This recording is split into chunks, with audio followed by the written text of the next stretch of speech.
Okay, I'm live on all the platforms. This is different on YouTube. Something new. I don't know what I did. I probably broke something, but it's working, and that works. So let's see.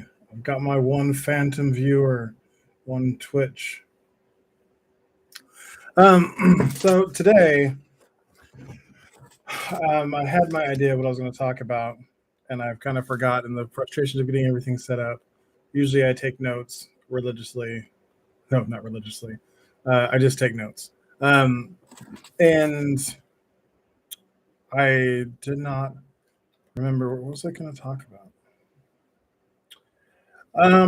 Let's just talk about this. So I was preparing this video compilation that's part of the package that I'm creating um, for my course, and I was rewatching one of the videos that I hadn't seen in a while, but it's something that really helped shape my mentality on trying to find what was important to me in life. And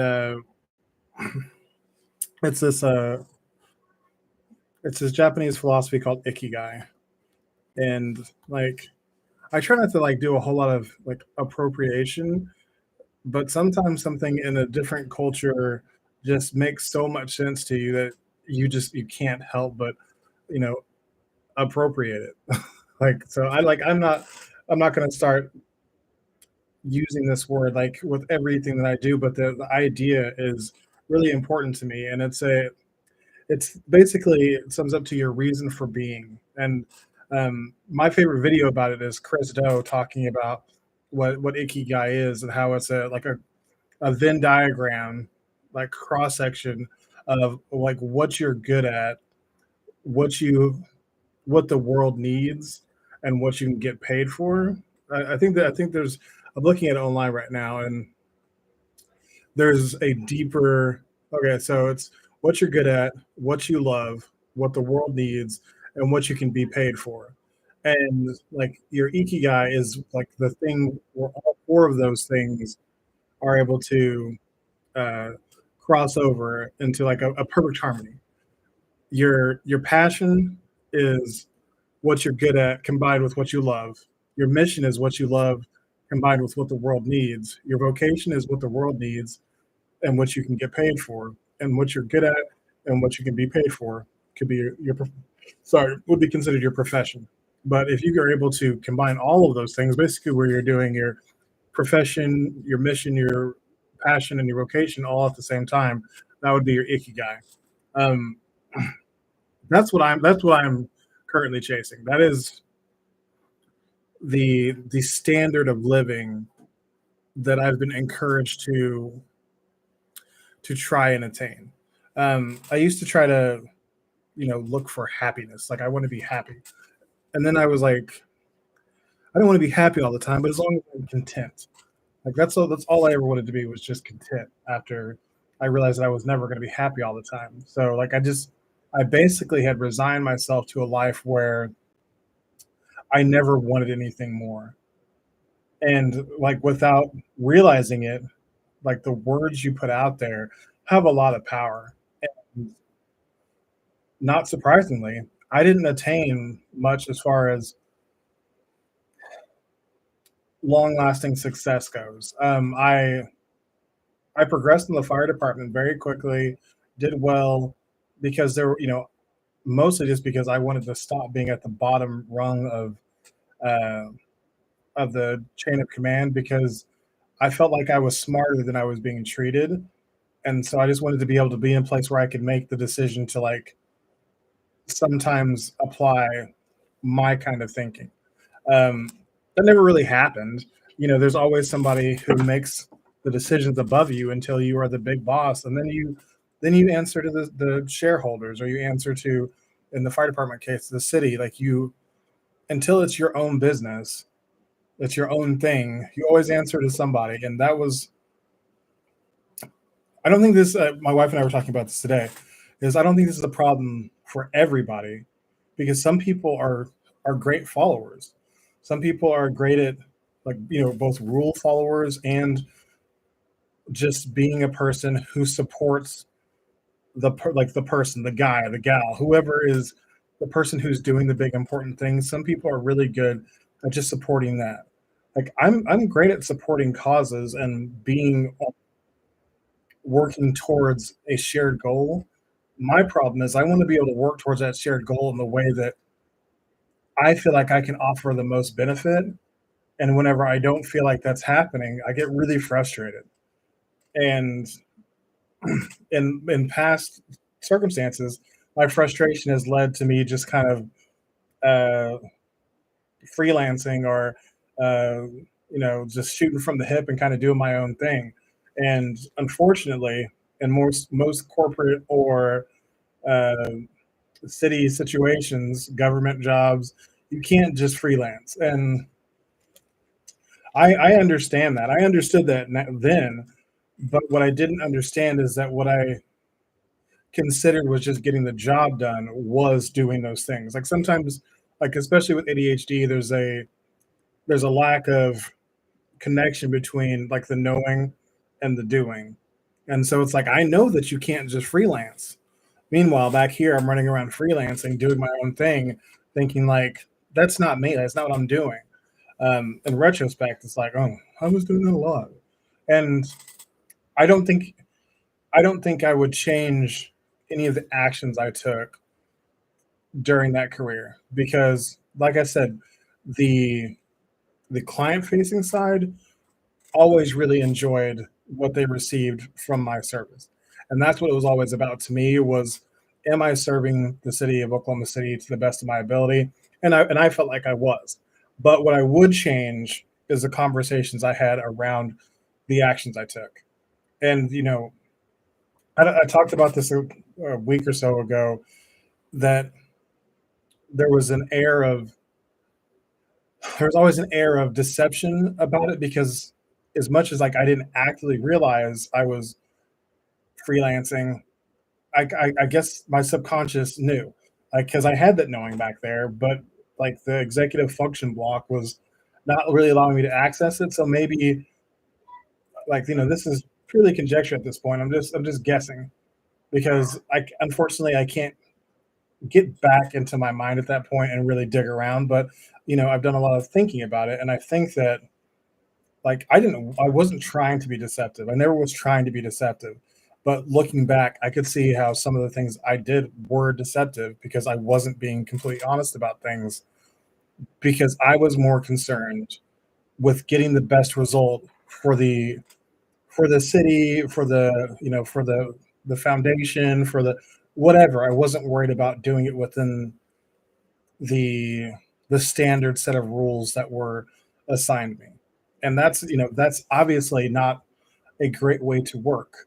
And whenever it's like not specifically against any one specific rule, but it's a pattern of just like not being fully honest, you lose trust.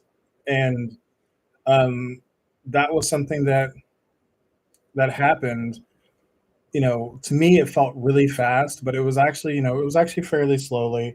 And then once you lose that trust in a structure like the fire department, it is really, really, really hard to get it back. And especially if you are like me, like my friend Tommy would always tell me, is like, man, you're too smart for your own good. Like sometimes you should just shut up and just listen and just sit down and do what you're told. And like that drove me crazy. My desk buddy who sat across from me, who'd been on the job 20 years longer than me, was like, "You need to slow down." Like, I didn't understand what he meant. I was like, "I'm trying to do great things here. I came here to make moves and make change." And he was like, "That's great. The changes that you're talking about aren't going to come for 10 years at least. You need to slow down." And I didn't like that. I couldn't hear it. I wasn't ready to hear that kind of information because I don't think I was ever going to be ready. Like I wasn't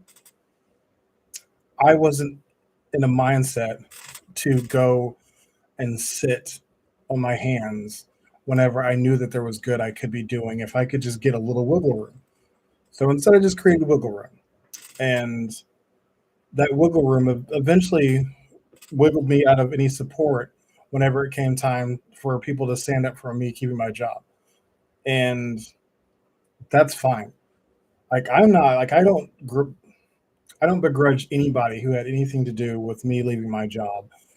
The people I begrudge at that job are the people who treated me like shit whenever I was in the field, and they made me feel like a small person, or actually like a huge person, because they made fun of my weight all the time, and they isolated me and made me feel bad for thinking different.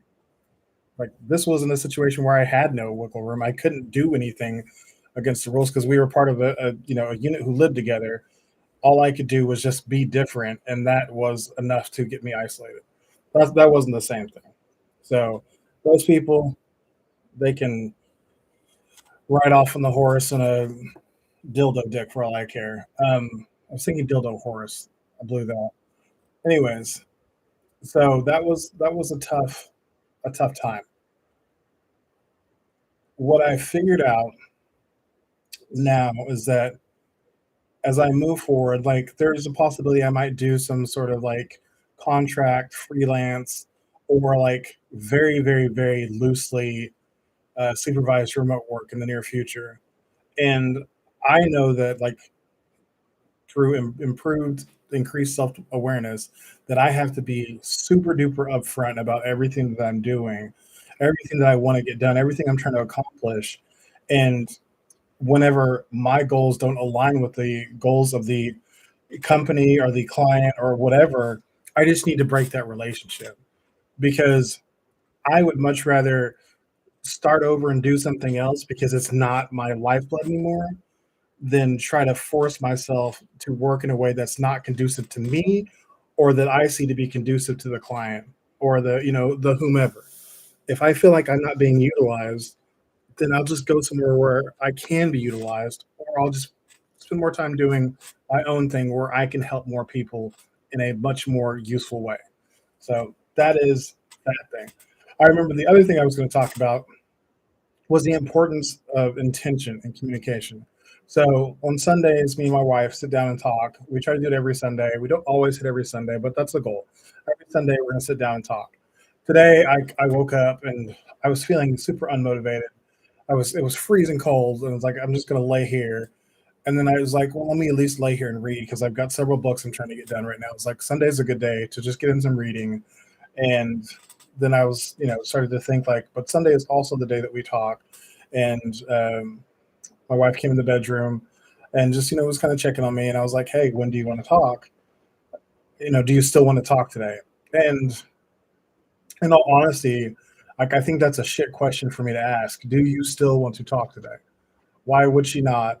And even if she didn't, that's me trying to create a situation of exit. Like I was trying to create an objective exit for myself. Of do you still want to talk? Like the southern, let you go. Let me do you a favor. Whenever in all actuality, I was just I was kind of dragging ass, and I would have been okay not talking. And and she probably felt the same way, and because all I got back was like, hey, yeah, sure.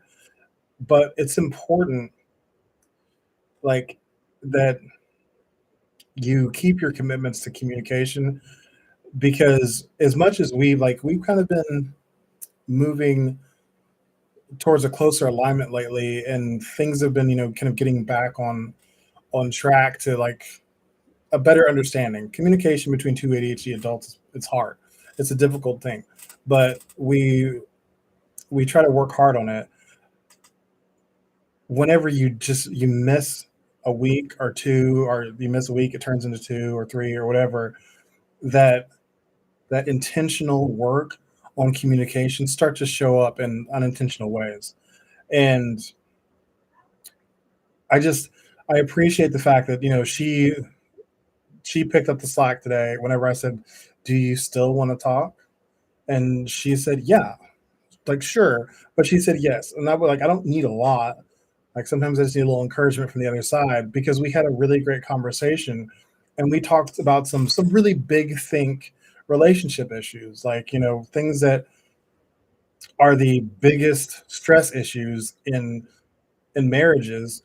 Like we covered a lot of that stuff today, and it was like we were both feeling fine, but there was like some things below the surface that were still kind of affecting how our dynamics were working.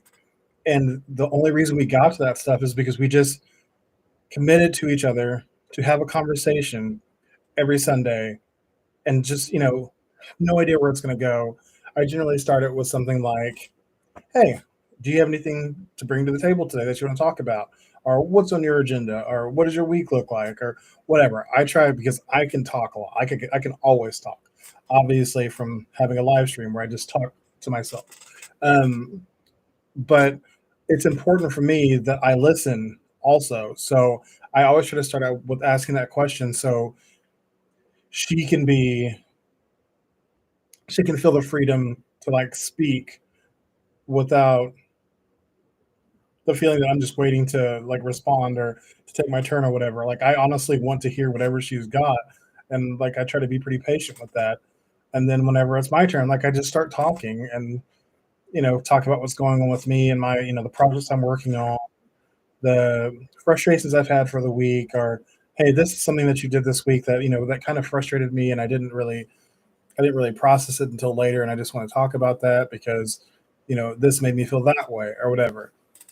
And the reason why I think it's so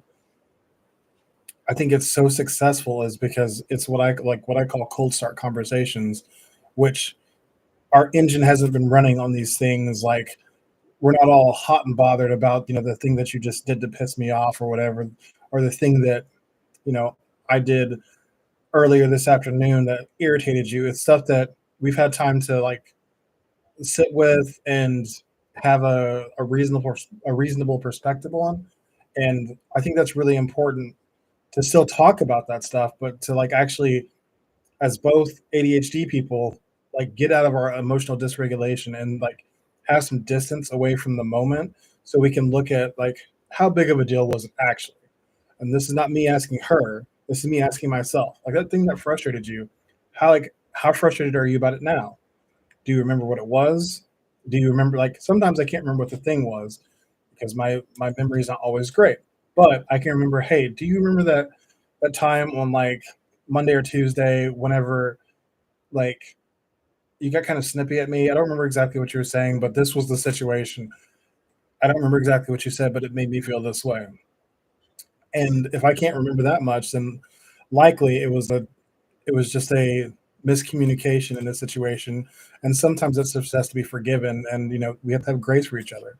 But if it's something that stuck throughout the week and still sat with me, and if it's especially it bothered me enough to remember specifically what happened, then I'm definitely going to talk about it, and I'm going to want some clarity as to what the intention was, what her feelings were going into the thing, and if something else is going on that I maybe didn't notice that might have sparked this thing happening. And because that's a lot of the times that's the thing is that I've forgotten something I've done to irritate her. Like this is like not me, being like a a Stockholm syndrome candidate or something. It's like sometimes I just forget about stupid shit that I've done. Like whenever I am forgiven for something, I just start to, move about my life as if I have been forgiven. Unfortunately, whenever my wife forgives me for something, it's not the same as whenever I forgive something. Whenever I forgive something, that means that like I'm no longer allowing it to occupy mental space. It's like I've forgiven it, I'm moving on. And generally it stays that way until there's some sort of aggregate that happens that, like something that is very similar or the same thing, comes back and it's like, well, I thought we talked about this. Like, you're doing the same thing again. Otherwise, like, I try not to bring up the past. I try to stay in the present, deal with the current things. But my wife, she deals with emotions much more cumulatively than I do. Like everything, it's it's so complex. It's like a web. Like there's like a web of emotions that are constantly pushing and pulling on each other. And all the good things I've done don't always outweigh all the bad things I've done throughout time. Like and the distance like makes a difference in the web, but sometimes like there's it's hard. And so I often think about these things as if they happen to me, but that's not the case. Whenever we're in a relationship, we have to be open and like open-minded enough to understand that our spouses process these situations completely differently than we do. Um, I mean, I'm sure that there might be two people in a relationship who process things exactly the same, but I feel like it's got to be pretty rare. And whenever I started to understand that the way that she feels about things is not going to be how I feel about them, it unlocked a big gate of understanding for me. I was like, oh, so that's why you're still pissed about that thing is because I never really addressed what your issue was. I addressed what my issue would have been in that situation. And that might have been part of what her thing was, but often she's just feeling nine different like varieties of a similar emotion whenever it's for me is like that made me mad and it hurt my feelings. Like that's it. It's pretty simple. So if you say like, I'm sorry I made you mad and I didn't mean to hurt your feelings, I feel validated, I feel heard. But for her, like there's so many deep layers that it involves a much more complicated process of like allowing her to process the thing and talk about part of it and validate that thing, but then understand that that may not have been all of it and that there still might be something that she doesn't even understand yet. And yeah, it's important to have that communication intention so you can work through that stuff. So you can figure out for one, like your communication tendencies so you can start to speak the language the other person needs to hear to understand the problems you're trying to describe and so you can understand what they're telling you so you can do what you need to do to raise the game that you're bringing to your relationship. I suggest if you can avoid it, don't be ADHD at the same time. I don't know how you do that, but um, I I also at the same time would not want to be married to anybody different. I wouldn't want to be married to somebody who wasn't ADHD because I feel like she gets me as much as we don't always talk the same language. I feel like she understands who I am much more than anybody else ever possibly could. And sometimes that's to my detriment because she knows when something's off always.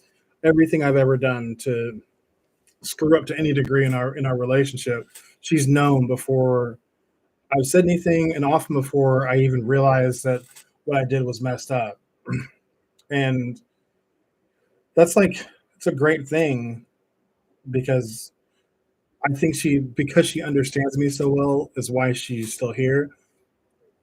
A lot of people I think would have thought that things I've done in the past were on purpose, like I was trying to ruin a relationship. And I can just be really dense sometimes. And that's I think that because she understands me, she does give me a lot of grace, even though her feelings can be very hurt and she can be very expressive on those parts. She has always still actively loved me through all of that. And yeah, I appreciate the heck out of her. Wouldn't want to be with anybody else. So that's it for today. That was a lot of talk to say I'm looking to live my ikigai and communicating with your spouse is super important. That's what we talked about today. So if you didn't already know that, now you know. Um, for the rest of everything else, it is New Year's Eve. Party it up like I'm going to do. I'm going to get so wild on my couch with my kids and my wife. I might even have a drink. I don't know if I have anything to drink, so maybe not.